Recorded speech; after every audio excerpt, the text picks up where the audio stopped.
ආයුබෝවන් යාළුවනේ, ඔබ සියලු දෙනාට සුබ නව වසරක් වේවා.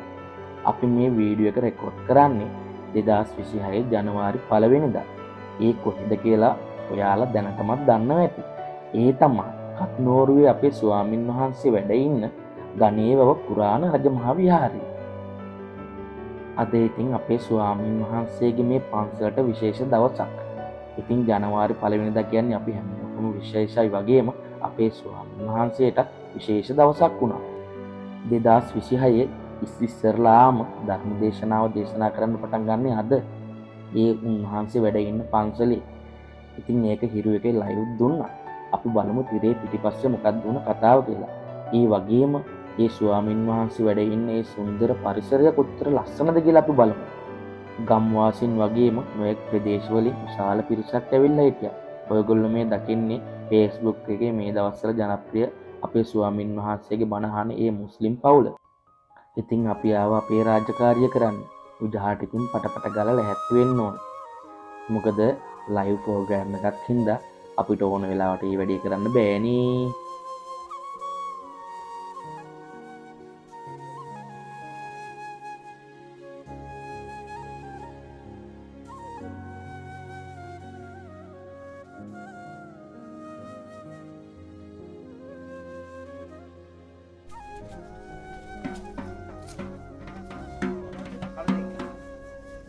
ඉතින් ඔයාලට මේ පේන්නේ පරිසරය හරිම සුන්දරයි.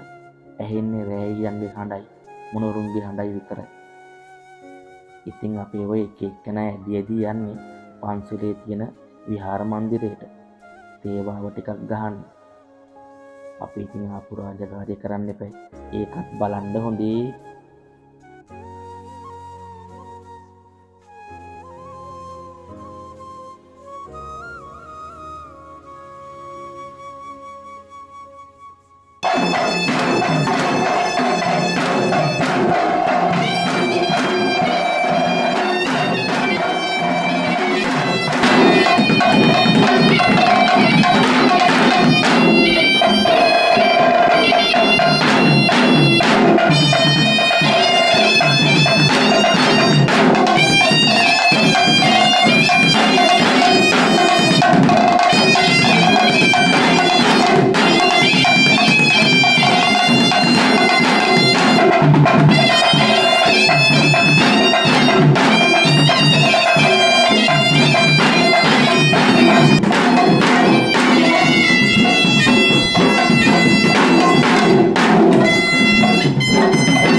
දැන් ඉතින් සේවාව ඉවරයි.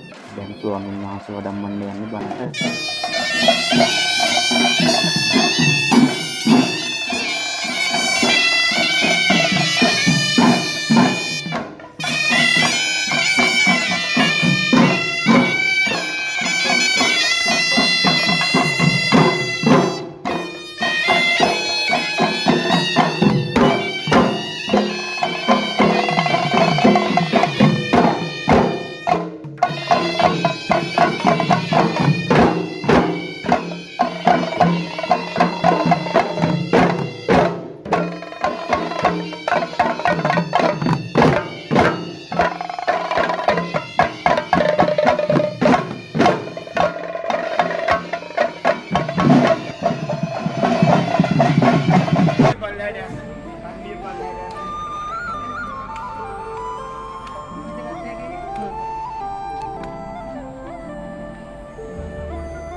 අම්මලා ඔක්කොම මේ පැත්තට යන්න.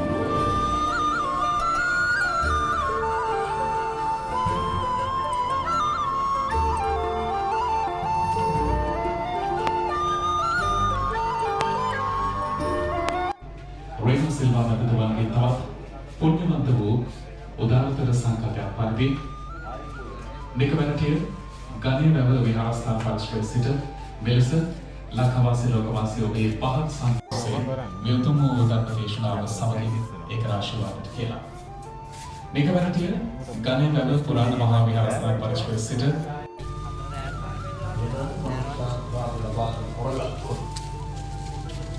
නිරිසන් ලෝකවල උත්පත්තිය ලබන මේවා කෙලවරක් නැතුව විඳවන්න වෙනවා.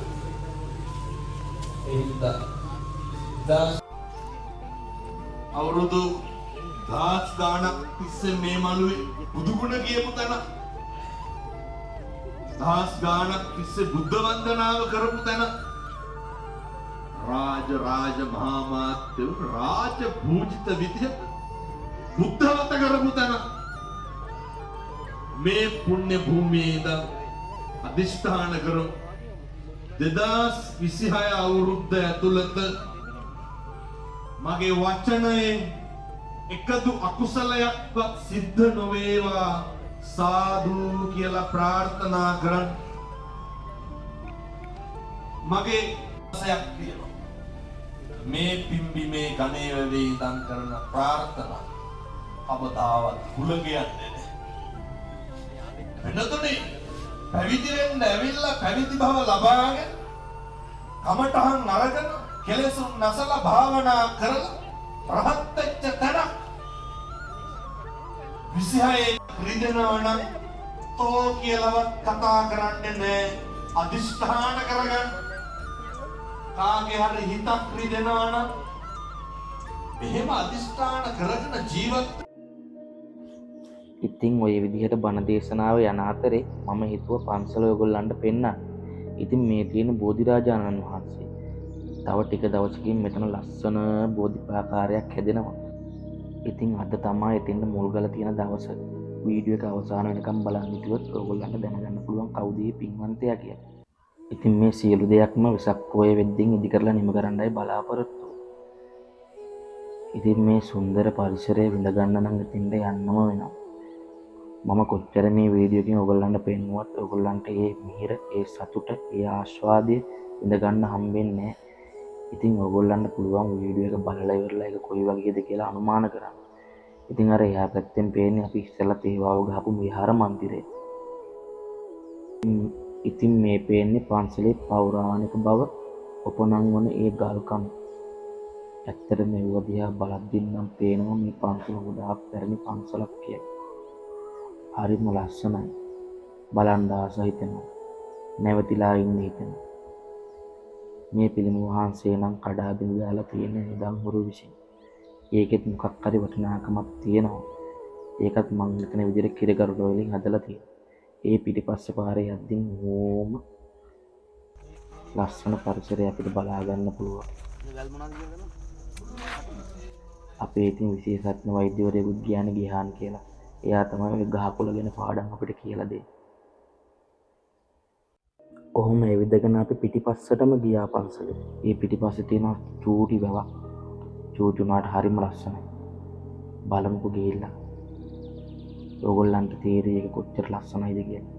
මේ ගොඩනැගිල්ල මොකද්ද කියන නම් අපි දන්නේ නැහැ. අපිට අහගන්න බැරුණා කාගේ. හැබැයි පරණ මොකක් හරි ගොඩනැගිල්ල. සමහර විට පන්සලේ ස්වාමීන් වහන්සේලා වැඩ වාසස්ථානය කරලා හිටපු කුටියක්ද දන්නෙත් නැහැ.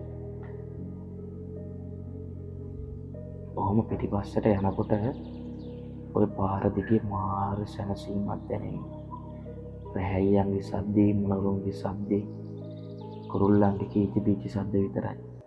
ඉතින් මේ වගේ පරිසරයක ඒ වගේ ස්වාමීන් වහන්සේ කෙනෙක්ගේ මනස ගොඩ නැගෙනවා කියන එක අහන්න දෙයක් නෙමෙයි. බලන්න. කවදා හරි ගිහිල්ලා අනිවාර්යෙන් මැරෙන්න මොහොතක් කර තියලා මේ පන්සලට යන්න. හරිම ලස්සනයි.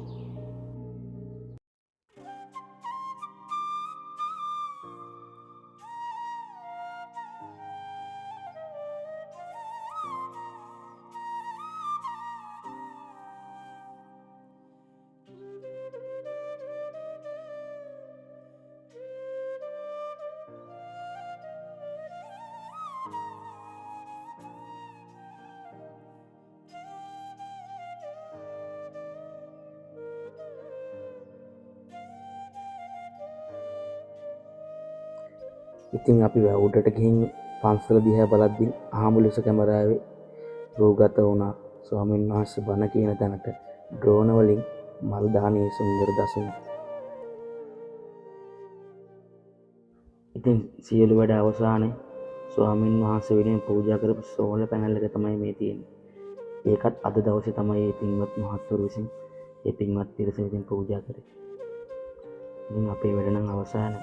බොහොම බලන් ඉන්න. සුන්දර වැඩසටහනක් තමයි දැන් කරන්න යන්නේ. ඒ තමා පන්සලේ ගන්ටාර කුළුණක් සඳහා මුල්ගල තබන ඒ පින්බර මොහොත.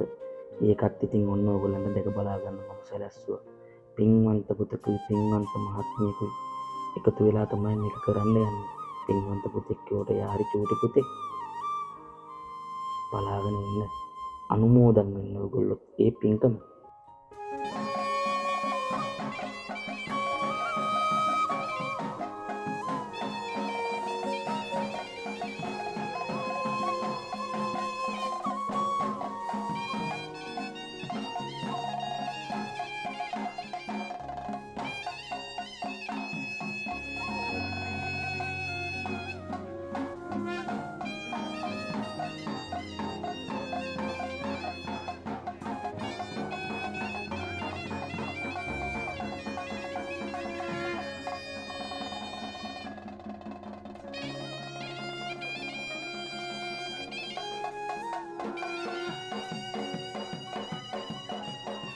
ඒක වෙසක් එකට විවෘත කරනවා උඩ චෛත්‍යයක් වෙනවා මහ විශාල ගණ්ඩාර කුළුණ 94ක් කළු ගලෙන් බැඳලා අපේ පන්සලේ තියෙන පෞරාණික භාවය රැගෙන දැනට කටයුතු ජනවාරි 1 වෙනිදා මුල් ගල්ලා තියෙනවා ඒ දක්පොයට විවෘත කරනවා.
දැන් ඉතින් මෙතන නිමා වෙලා යන්නේ බුද්ධාකාරයට මුල්ගල තියන්න.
දැන් ඉතින් සියලු වැඩ කටයුතු නිම කරලා ස්වාමීන් වහන්සේට වන්දනා කරලා නිවෙස් බලා පිටත් වෙන්න තමයි අපි මේ සැරසෙන්නේ.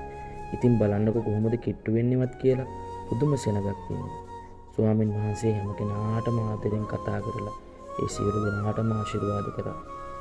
ස්වාමින් වහන්සේට ගොඩක් වෙහෙස ඇති.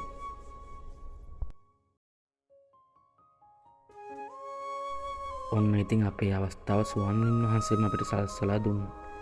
ඉතින් අපේ වීඩියෝ එක මෙතනින් අවසానයි. තවත් මේ වගේ ලස්සන වීඩියෝ එකකින් එකතු වෙමු. එහෙනම් සියලු දෙනාටම සරණයි.